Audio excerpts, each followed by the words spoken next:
কোন কবর আর মাজারের কোন ক্ষমতা আছে? মনের থেকে বলেন আছে? আছে?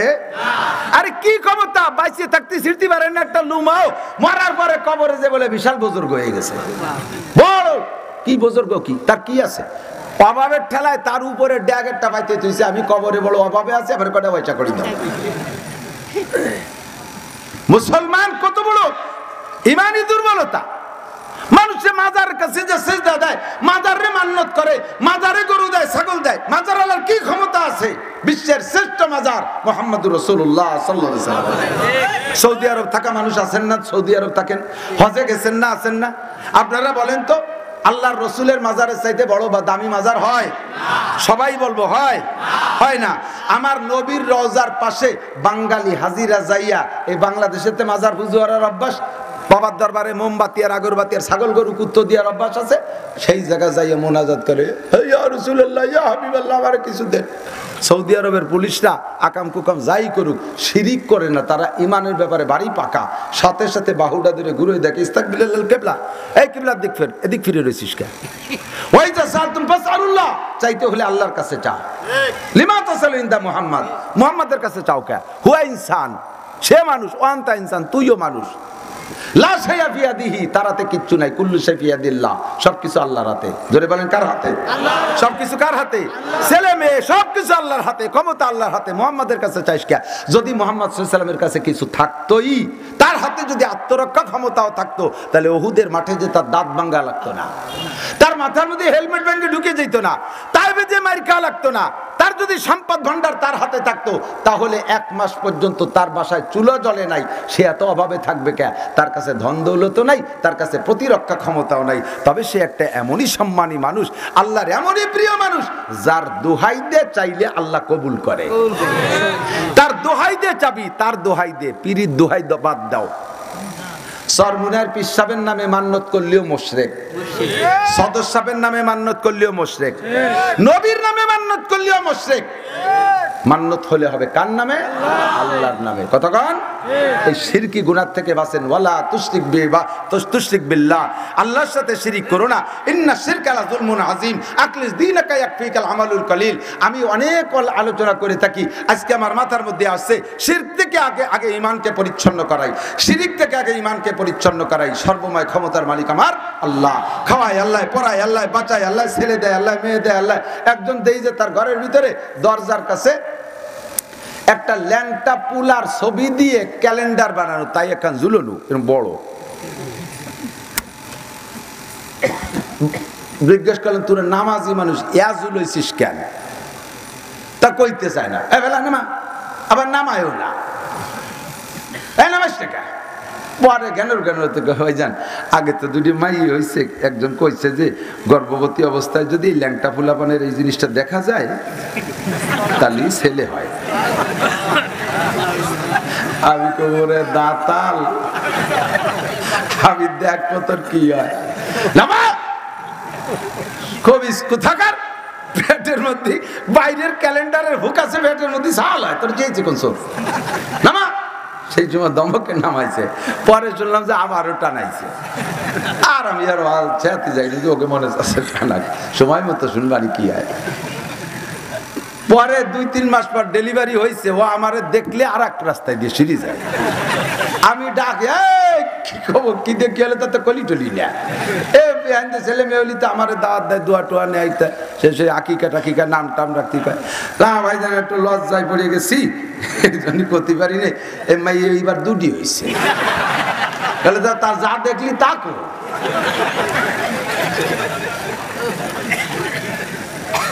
আকা ওই হলি তো সবই হয়ে যেত। বারবার ক্যালেন্ডার রাখতাম, হাসপাতালে 30টা বাচ্চা ডেলিভারি হয়েছে, তার 27টাই মাইয়া। তা সে জায়গায় এই যদি এত, তাহলে দেশ ভরি আমরা ক্যালেন্ডার সবাই দিয়ে দিতাম না? সবাই বসে বসে পেটে বাচ্চা নিয়ে এগুলো মোতালা করবা, কোরআন হাদিস পড়া লাগবে না, খালি ল্যাংটা ফুলাবনের শরম দেখবা। আর একটা আছে আমাদের দেশে, ছেলে হওয়ার জন্য গাজীর গান। সুবহানাল্লাহ, গাজীর গান এদিকে আছে নাকি? অবশ্যই আছে, আপনারা জানেন না, যার বাড়ি আসে সে জানে। গাজীর গান মক্কায় গায় না, গাজীর গান মদিনায় গায় না, গাজীর গান গহরডাঙ্গা গায় না, গাজীর গান কোরআনে নাই, গাজীর গান হাদিসে নাই, গাজীর গান আরব দেশে নাই, দেওবন্দে নাই, হাটাজারি, পটিয়া, বাবুনগর, জিরি, নাজিরাত, ফরিদাবাদ, লালবাগ, মালিবাগ, যাত্রাবাড়ি, গহরডাঙ্গা। আরে আমাদের পাশে পাশে কোন মাদ্রাসায় গাজীর গান নাই। গাজীর গান যদি ইসলামের গান হইতো তাহলে তোদের মতো মৈশো গেছাইতে আমরা গাইতাম আগে, ঠিক না? কোরআনের গান কোরআনে আছে, আমরা গাই। হাদিসের গান হাদিসে আছে, আমরা গাই। ফরজ হাদিস সুন্নাত কোরআন হাদিসে আছে, আমরা গাই। টুপি দাড়ি সুন্নাত যেটা আছে কোরআন হাদিসে আমরা আমল করি। আরে যদি এই গাজীর গান শরীয়তের গান হইতো, মারেফতের গান হইতো, তাহলে আমরা উলামায়ে কেরামরা আগে গাইতাম। আমরা চরমুড়াই গাজীর গান হয় না, বিশ্ব ইজতেমায় গাজীর গান হয় না। কথা বলেন ঠিক ঠিক না? গাজীর গান শিরকি গান। গাজী কালুর নামে গান মানলে, মান্নত করলে ছেলে হয়, ইরিদান ভালো হয়, পিএস হয়, ফসল নষ্ট হয় না, শিল পড়ে না। এগুলো সব মুশরিক, এগুলো সব কি? লা তুশরিক বিল্লাহ। এর একটা শিরিকে কি হয় জানেন? এদিক তাকান। আমি নামাজ কালাম হজ যাকাত সব করি, তারপরে একটু কিছুতে আবার ইমান নষ্ট হয়ে যাবে কেন? আমি উদাহরণে বলি মাঝে মাঝে, একটা বেলুন, এই বেলুন ফুলোয় না পোলাপান? একটা বেলুন, ওই যে পোলাপান খেলনা কিনতে ফুলাচ্ছে, একটা বেলুনটা পুরো ফুলাইতে পরিমাণ মতো হাওয়া দেওয়া লাগবে। যতক্ষণ তার হাওয়া ধরে অতক্ষণ দিতে হবে। বেশি দিলে এবার বাস্ট হয়ে যাবে, আবার কম দিলে পারা মুখ চাপা থেকে যাবে। পুরো ফুলাইতে জন্য পরিপূর্ণ হাওয়া দিতে হবে। এই পেট ভরা হাওয়া বেলুনটার ধরে রাখতে হলে বেলুনের সারাগা ভালো থাকতে হবে না? সারাগা ভালো থাকতে হবে না, ঠিক না? এবার সারাগা ভালো থাকলে বেলুনের হাওয়া পুরো থাকবে, ফুলনু ঠিক থাকবে। কিন্তু পুরো হাওয়া বেরোয় যাওয়ার জন্য কি সারাগা ছিঁড়া লাগবে? বোঝেন নাই কথা? হাওয়া সম্পূর্ণ ধরে রাখতে সারাগা ভালো থাকতে হবে, কিন্তু হাওয়া বেরোয় যাওয়ার জন্য আবার সারাগা ছিঁড়া লাগবে না। এক জায়গায় একটু কাটাই দিয়ে ফুটোরে দিলি বেরোয় যাবে। এখন বেলুনের সারা গায়ে যদি বলে সাবধান বাতাস, যেটুক ফুট হয়েছে ওই দিয়ে অটুক হাওয়া বেরোবি, বাকিটুক থাকতে হবে। আমরা সবাই ভালো আছি, আমরা সারাগা ভালো আছি, বাতাস বেরোতে পারবি না। যে জায়গা যেটুক ফুটো করছে সুর মাথা পরিমাণ, অতটুকু পরিমাণ সিদ্ধ বাতাস বেরোবে, আর বাকিটুক থাকবি। এইভাবে মিছিল যদি দেয় সারা গায়ে, তাহলে কি হাওয়া ধরে রাখতে পারবে? একটু ফুটো দিয়ে হাওয়া সম্পূর্ণ বেরোইয়া যাবে, ঠিক কি ঠিক না? সেম নামাজ আছে, রোজা আছে, মসজিদ আছে, মাদ্রাসা আছে, তিলাওয়াত আছে, ছেলে পাঁচটা আলেম হয়ে গেছে, আর নিজেরা তাহাজ্জুদ ইশা কাওয়াবিন পড়ে, ফাঁকে ফাঁকে বাবার দরবারে মাজারে যাইয়া একটু এই আকাম কুকাম করে, তার দ্বারাই আপনার ইমানের বেলুন ফুটো হয়ে গেছে। সম্পূর্ণ ইমান সেই জায়গাতে ফুসফুস করে বেরোয় চলে গেছে। ইন্নাল্লাহা লা ইয়াগফিরু আন ইউশরাকা বিহি ওয়া ইয়াগফিরু মা দুনা যালিকা লিমান ইয়াশা। এ বান্দা, যদি তুমি কবিরা গুনাহ থেকে বেঁচে থাকতে পারো, ইনতাজতানিবু কাবাইরা মা তুনহাউনা আনহু নুকাফির আনকুম সাইয়্যাতিকুম ওয়া নুদখিলকুম মুদখালান কারীমা। আমাদের দেশে কোনো মাজার থাকলে মাজারের কাছে যাব? কথা বলেন, যাব? জিয়ারতের জন্য যাওয়ার দরকার নাই। কি দরকার আছে? কি দরকার আছে জিয়ারতের জন্য? আল্লাহর নবী বলে লা তুরতাহালু ইল্লা ইলা মাসাজিদ ইল্লা ইলা সালাসাতি মাসাজিদ। কোন মসজিদ উপলক্ষ সফর করা জায়েজ নাই। টাঙ্গাইলের মসজিদটা বড় শহীদ। আমি কালকে রাত্রে টাঙ্গাইল থেকে আসছি, যে জায়গা মাহফিল করছে তার 5 কিলোমিটার দূরে ছিল ওই মসজিদটা। ওই যে 150 গম্বুজ না 250 গম্বুজ জেলা মসজিদ বানাইছে, বহু মানুষ সে জায়গা দেখতে যায়। ওই জায়গা থেকে ওই জায়গা যাইতে আমার গাড়িতে যে পরিমাণ তেল পড়বে, কিয়ামতে আমার জব দেয়া লাগবে। তুমি খালি মসজিদ দেখতে জায়গা আইছো কেন? মসজিদই যাবেন, তবলিগ ওয়ালারা যায় তবলিগের কাজে, মসজিদ দেখতে যায় না। কতক্ষণ মসজিদ দেখতে যায় না, শুধু মসজিদ উপলক্ষে সফর যায়। আরে মসজিদ উপলক্ষে যদি সফর না যায় তাহলে বাবার দরবার আর খাজার দরবারের উপলক্ষে কিভাবে সফর যায়? সে থেকে আপনি পয়সা খরচ করে কেন যাবেন? ইমানকে ফ্রেশ করেন। আকলিস দীনাকা ইয়াকফিকাল আমালুল কলিল। তোমার ইমানকে খাঁটি করো, অল্প আমলই নাজাতের জন্য যথেষ্ট হইবে। আমার সমাজের ভিতরে আছে ভাইরে, দিক তাকান, পর্দা হুজুর ওই সাবজেক্ট বাদ দিয়ে করেন। এখন কি তাই করা সম্ভব? বড় ভাবি, তার হাতে আমি বড় হয়েছি, সেই বাবিরে দেখতে পারবো না? এ সংসারে থাকারই দরকার নেই। মামির হাতের দুধ ভাত খেতে বিজায় বিঠে, সেই দুধ ভাত খাইয়া আমি মানুষ হয়েছি, আর আজকে সেই বড় মামি আমার মারা গেল, তারে দেখতে পারবো না? ওই সব এখন মানার দিন নেই। বলার সাথে সাথে আপনি কাফের হয়ে গেছেন। চাচিরে দেখতে পারবো না মারা যাওয়ার পরে, পাক্কা কাফের। বেঁচে থাকতে দেখতে পারবো না চাচিরে, তুমি তা এটা আমি মানতে পারি না, আপনি কাফের। যেই 14 জনের সাথে বিয়ে হারাম, ওই 14 জন ছাড়া বাকি কোন মহিলাকে আপনি ইচ্ছাকৃতভাবে দেখার উপলক্ষে দেখতে পারবেন না। এমনি আচানক হঠাৎ চোখের সামনে এসে গেছে, এক নজর পড়ে গেছে, সেটা ভিন্ন। হুজুর আলী রাদিয়াল্লাহু তাআলা বলেন, ইয়া আলী লা তুতবিন নাজরাতান নাজরাতা ফাইন্না লাকাল উলা। হে আলী, যদি কোনো নারীর দিকে তোমার এক নজর, নজরে ফুজাত বলে আরবিতে, আচানক দৃষ্টি পড়ে যায়, তাহলে তাড়াতাড়ি নজরকে ক্লোজ করো, ওয়াকদুদ, তোমার চক্ষুকে নিচু করো, কুল্লিল মুমিনিন ইয়াগুদ্দু মিন আবসারিহিম, চক্ষুরে নিচু করো। দ্বিতীয়বার তুমি টান নজরে তাকায় থেকো না যে হুজুর কইছে এক নজর দেখা যায় যাচ্ছে, একে নজরে 1.5 ঘন্টা চাক তাকায় রয়েছিস কে? আমি কই আল্লাহর কুদরত নিয়ে ভাবতেছি, আল্লাহ এই মেয়েটার আল্লাহ কি সুন্দর চেহারা দিয়েছে, আল্লাহর কুদরত নিয়ে গবেষণা করতেছি। চোখ খুশি বেলায় দেবে তো, তুই কুদরত দেহারা জায়গা হলি না। চোখ পড়ার সাথে সাথে চোখ করে নিচু করে ফেলো, চোখ লম্বা করবা না। লা তুতবিন নাজরাতান নাজরাতা ফাইন্না লাকাল উলা, এক নজর যায়, প্রথম নজর নজরে ফুজাত। যখন বুঝবেন মেয়ে, কোন মেয়ে, তাহলে এক নজরও জায়েজ নাই। আর আমার সমাজে কি হয়ে গেছে, ঘরের ভিতরে যুবকরা ঢুকে চলে আসতেছে, কাশ নাই পাত নাই, লাভ দিয়ে ঢুকে চলে গেছে, যাই দেখে যে স্বামী স্ত্রী দুইজন ভিন্ন কায়দায় বসে গল্প করতেছে, উনি তার মধ্যে গেছে, লাইট হয়ে চিৎ করে ফেলাই দেওয়ার দরকার। লা তুদকুল লা তাদকুলু বুয়ুতান গায়রা বুয়ুতিকুম হাত্তা তাস্তানিসু ওয়া তুসাল্লিমু আলা আহলিহা। আল্লাহর কোরআনের হুকুম, ওই ঘরে ঢোকার জন্য তুমি আগে তাদের সাথে বাইরে থেকে সম্পর্ক করো।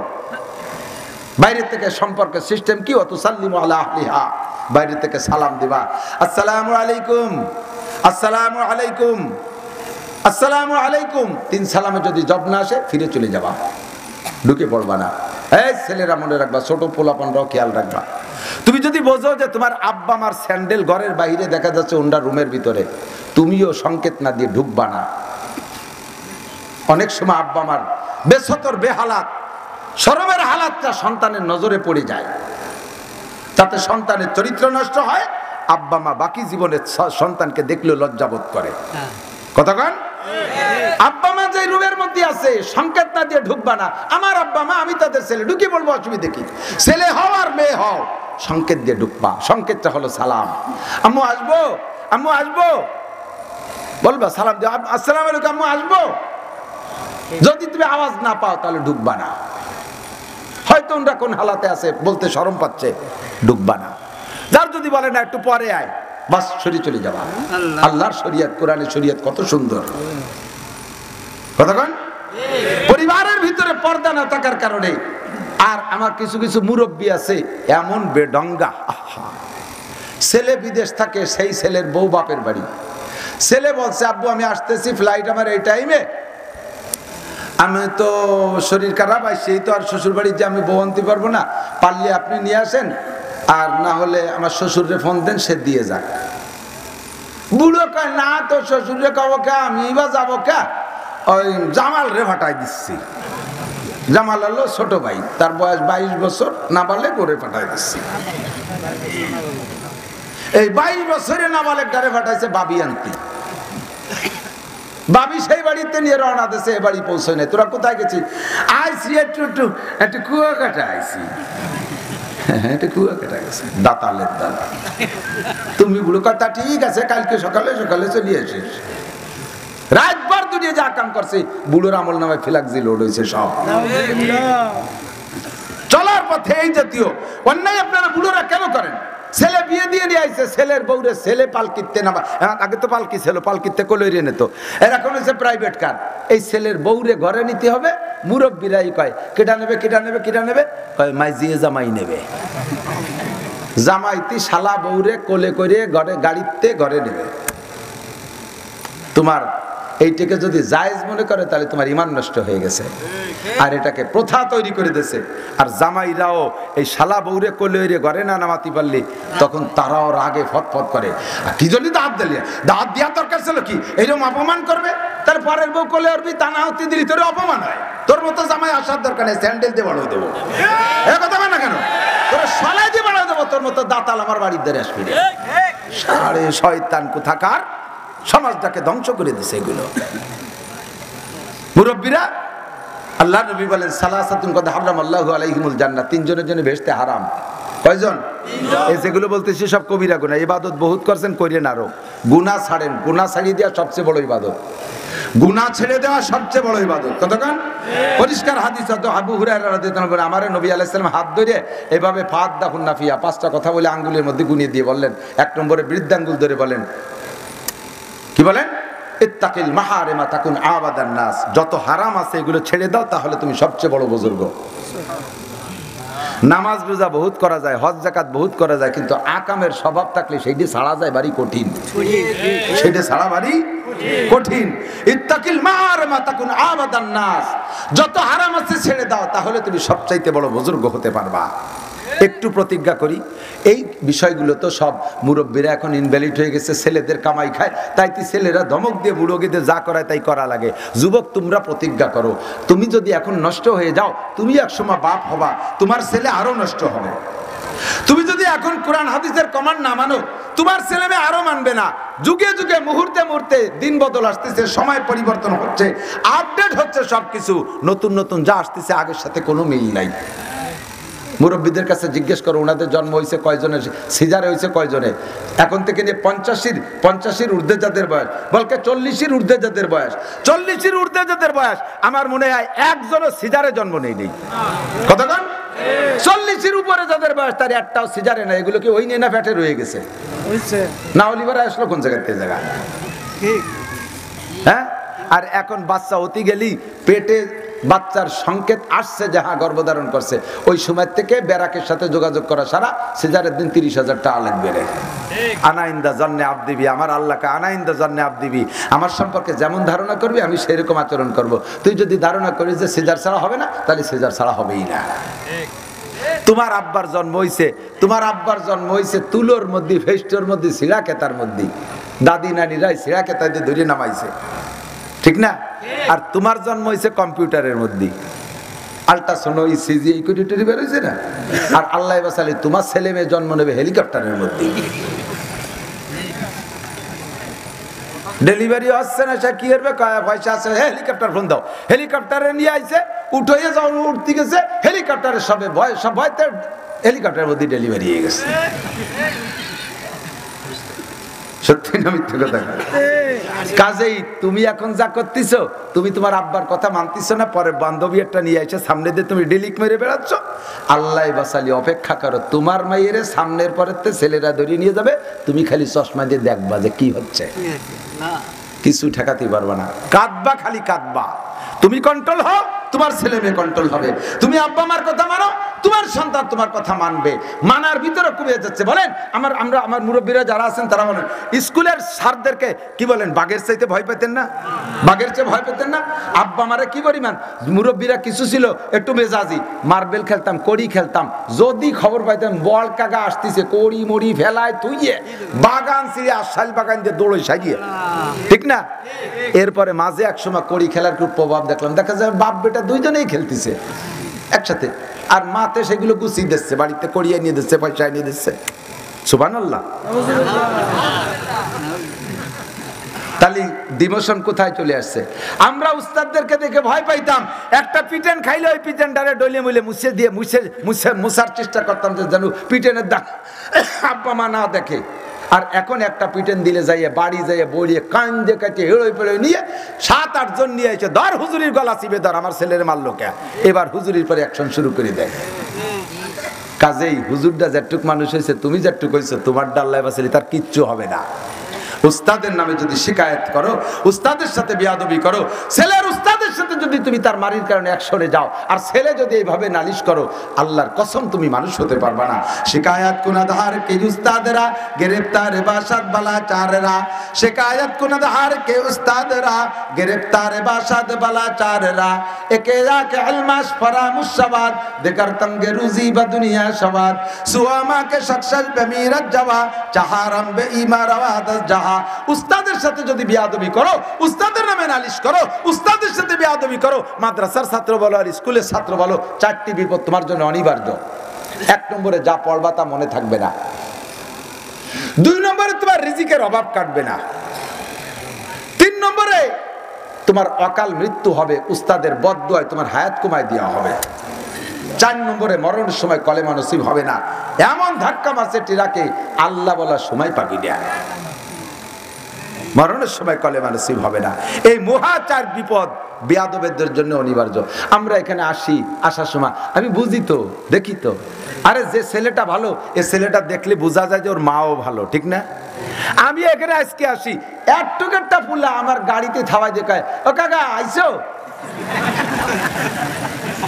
কিচ্ছু কলাম নেই। আর আল্লাহর কসম যদি মিথ্যে কথা কয়, আজকে এখানে এই রাস্তায় বুঝছি যে ঠিক আছে, থ্যাংক ইউ, তোর মা আরো বড় বিয়াদব।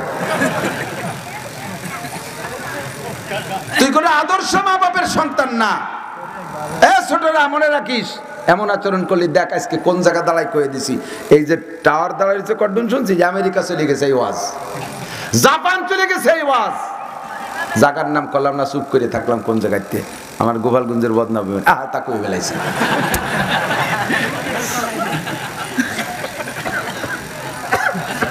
আল্লাহ আদব তাজ ইস্তিয়াজ লুৎফে ইলাহি বেনে বরসর বেরো হর জাকে খাহি।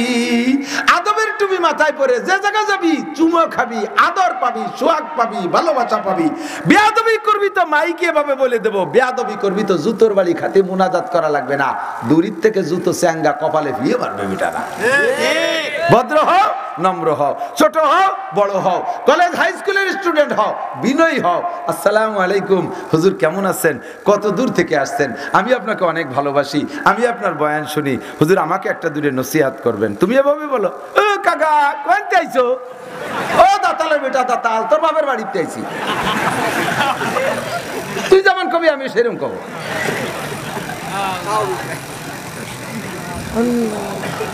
ঠিক না? কামা তাদিরু তুদানু, জাইসা করনি। এগুলো সব বেয়াদবি, হলো কবিরা গুনাহ। বেয়াদবি কি? কবিরা গুনাহ। ইনতাজতানিবু কাবার, কবিরা গুনাহ ছেড়ে দাও, নুকাফির আনকুম সাইয়্যাতিকুম, সব সগীরা গুনাহ আল্লাহ তাআলা maaf করে দেবে, সব সগীরা গুনাহ। নবী পাক বলেন সালাওয়াতুল খামস, এই গুনাহ maaf করার পদ্ধতি শুনেন। এই হাতের পাঁচটা আঙ্গুল, মাঝে মাঝে বলি দেখাইও, হাতের পাঁচটা আঙ্গুলকে স্বাভাবিকভাবে ফাঁকা করলে সব ফাঁকাগুলো এক সাইজ না, এটা একটু বড় ফাঁকা, এরপরে সমান সমান ছোট ছোট ফাঁকা, ঠিক না? এইটা ফজর, যোহর, আসর, মাগরিব, ইশা, এই পাঁচ ওয়াক্তের পাঁচ মাথায় চারটে ফাঁকা আছে। ফজর থেকে যোহর মাঝারি ফাঁকা, আসর, মাগরিব, ইশা ছোট ছোট ফাঁকা। এই যে ইশার পরে আবার ফজর লম্বা সারা রাতের ফাঁকা। ঘুরে পাঁচ ওয়াক্ত নামাজের মাঝে পাঁচটা ফাঁকা আছে, আর পাঁচটা ফাঁকাই গুনাহ করার সুযোগ আছে। সবচেয়ে বড় গুনাহ করার সুযোগ হলো এই ফাঁকাতে, এই ডে পর্যন্ত লম্বা ফাঁকা সারা রাত। আকাম সবচেয়ে বেশি চলে কোন সময়? রাতের বেলা। আল্লাহ নবী বলেন, তুমি ফজরের ঈশার নামাজ জামাতের সাথে পড়েছো, ফজরের নামাজ জামাতের সাথে পড়ছো, এর ওসিলায় সারা রাতের সমস্ত গুনাহ তো মাফ হবেই, বরঞ্চ তোমার আমল নামায় সারা রাত নফল নামাজ লিখে দেওয়া হবে। আমরা পড়বো না ইনশাআল্লাহ? পড়বেন তো ইনশাআল্লাহ? আল্লাহ তাআলা কবুল করুক, বলেন আমিন। আমাদের এই মাদ্রাসার বিপক্ষে কারা? একটু হাত দেখান তো মহব্বতের সাথে।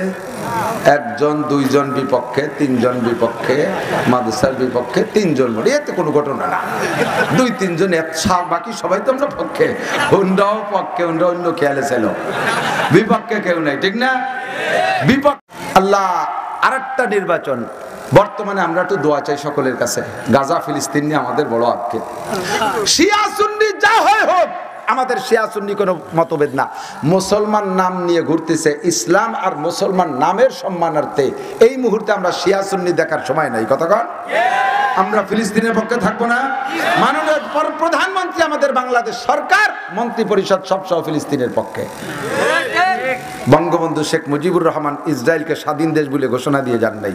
প্রধানমন্ত্রী বাংলাদেশ পাসপোর্ট আছে যার যার কাছে, দেখবেন পাসপোর্টের এক জায়গায় লেখা আছে বিশ্বের সব দেশে যাইতে পারবা, খালি ইসরায়েল জাতি পারবা না, ওটা অস্বীকৃত দেশ। কতক্ষণ আমরা ফিলিস্তিনের পক্ষে না ইসরায়েলের পক্ষে? যারা ইসরায়েলের পক্ষে তারা চলে যাবে, আর যারা ফিলিস্তিনের পক্ষে তারা থাকবেন। আমি ছেড়ে দিয়ে রাখুন, এরপরে তো বক্তা আছে, বয়ান হবে, আমার আর এক জায়গায় মাহফিল আছে, চলে যেতে হবে। আমরা ইসরায়েলের পক্ষে কেউ না। আল্লাহ তাআলা ইসরায়েলকে ধ্বংস করে দিক, ইহুদি নাসারাদেরকে ধ্বংস করে দিক। আর হিদায়াতের দোয়া চার সময় নাই। আল্লাহ তুমি আগে হয় হিদায়াত দাও, নয় ধ্বংস করে দাও। সে হয় নয় চলে গেছে, আর হয় নয় সবার নাই। এখন হলো পাইকারি বদদুয়া। আল্লাহ তুমি যেমন ফিরাউনকে আর 6 লক্ষ 12 লক্ষ বনি ফিরাউনের কওমকে নীল দরিয়ায় ডুবাই মারছো, সেই দরিয়ায় পানি এখনো আছে। বিশাল ভূমধ্যসাগর পাড়ি দিয়া আমেরিকা থেকে আসতেছে জুলুম করার জন্য। রব্বুল আলামিন তাদের রণতরী সহ, তাদের সেনাবাহিনী সহ ভূমধ্যসাগরে ডুবাই শেষ করে দাও। যার যার নামাজের পরে বা যখন কোনো দোয়া করেন, মোনাজাত করেন, নিজের সবকিছু বললেন, ফাঁকে এই কথাটা একটু বলে দিয়েন। কার দোয়া কখন আল্লাহ কবুল করবে বলা যায় না, ঠিক না? 11,000 11,500 মানুষ মেরে ফেলাইছে। আমার কলিজার টুকরা বাচ্চাটার গায়ে যদি কেউ একটা থাপ্পড় মারে সহ্য করতে পারি না, সেখানে সামনের পর আগুন দিয়ে পোড়াইয়া ভুনা করে ফেলতেছে, এ কি করে মেনে নেওয়া সম্ভব? আল্লাহ তাআলা মুসলমানদের নাজাতের ব্যবস্থা করে বলেন আমিন। আমি কালেকশন পারি না, কালেকশনের ওয়াজও করি না। ধর্মীয় প্রতিষ্ঠান যতদিন আছে দিনও ততদিন আছে, আর দিন আছে তো দুনিয়া আছে, বিশ্বাস করেন কিনা? বর্তমানে দুনিয়া আছে না শেষ হয়ে গেছে? আছে না শেষ হয়ে গেছে?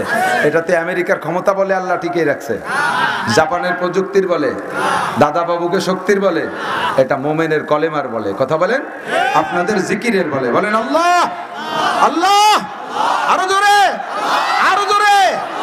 একবার আল্লাহ বললে 4000 নেকি পেয়ে যা। আল্লাহ বলনেওয়ালা যতদিন থাকবে দুনিয়া ততদিন থাকবে। আল্লাহ বলনেওয়ালা থাকবে কতদিন? যতদিন আমাদের মতো আল্লাহ বলানেওয়ালা থাকবে। হ্যাঁ, আল্লাহ বলানেওয়ালা আমরা উলামায়ে কেরাম থাকবো কতদিন? যতদিন মাদ্রাসা থাকবে। তাহলে শেষ রিজাল্ট কি দাঁড়ালো? যতদিন মাদ্রাসা থাকবে ততদিন দুনিয়া থাকবে। মাদ্রাসা থাকবে না তো আপনার স্কুল কলেজ ইউনিভার্সিটি, রাজনীতি, আমলিগ, বিএনপি, খানকা মানকা কিচ্ছু থাকবে না যদি মাদ্রাসা না থাকে। যদি মাদ্রাসা না থাকে, আপনাদের ছোট মাদ্রাসা নুরানি হেফজখানা মাদ্রাসা, আমরা এই মাদ্রাসার পক্ষে থাকবো, সহযোগিতা করব। সকলের তরে সকলে মুরা, প্রত্যেকে মুরা পরের তরে। আপনাদের মহল্লায় মসজিদ মাদ্রাসা আছে, চালাবেন আপনারা, ঠিক আছে, কিন্তু আমরা সবাই মিলে যদি একটু একটু করে এক জায়গায় সহযোগিতা করি। আমাদের আব্বা মারা কবরে চলে গেছে, তারা আশা করে বসে আছে, যাও আমার বান্দা, আমার বাবা কিছু দিয়ে আসো, মাদ্রাসায় কিছু দাও, আমি কিছু পেয়ে যাই। দেওয়ার সাথে সাথে ওইটা নেকি করিয়া আপনার আব্বা মার কবরে পৌঁছে। আবার তোমরা কি ইসরায়েলের দলে চলে যাচ্ছ কেন? আরে এই 3 জন ছেলে ইসরায়েলি দলে রে, এগেছে নো খেপা বছর বলিয়া দেশকে কালকে খেলা করে, তাড়াতাড়ি ফিরে এসে 100 টাকা দিয়ে যা। ভলেন্টিয়াররা যাবে, ছাত্ররা যাবে, যাও ছাত্ররা ভিতরে ঢুকে পড়ো। 1000 টাকার নোট, 2000 টাকার নোট, 500 টাকার নোট, 200 টাকার নোট, 300 টাকার নোট থাকলেই এগুলো একটু বের করেন। আজকে মাহফিলের শুরুতে, এখনো মাহফিল তো জমজমাট অনেক করে শুরু হয় নাই, যে দিতে দিতে হাঁপাই গেছি, আর কত দেব। প্রায় মাহফিলের সিজনের গড়ে শুরু, আর এবার শেষও করতে পারি কিনা তা বলতে পারি না, যেভাবে দলে দলে লাগিয়ে গেছে আমলিগ, বিএনপি, জামাত, জাতীয় পার্টি, দাঙ্গা হাঙ্গামা, মাহফিল মনে হয় বেশি দিন করতে পারবো না, বাপ ভালো না। কাজেই শুরুতে বিসমিল্লাহকে একটু পকেটে হাত দেন, মনে করবেন যে আমি ফিলিস্তিনের মুজাহিদদের সাহায্য করতেছি, সে জায়গার না খাওয়া বাচ্চাদের খেদমতের জন্য আমি দিচ্ছি, এমন নিয়ত করে একটু পকেটে হাত দেন।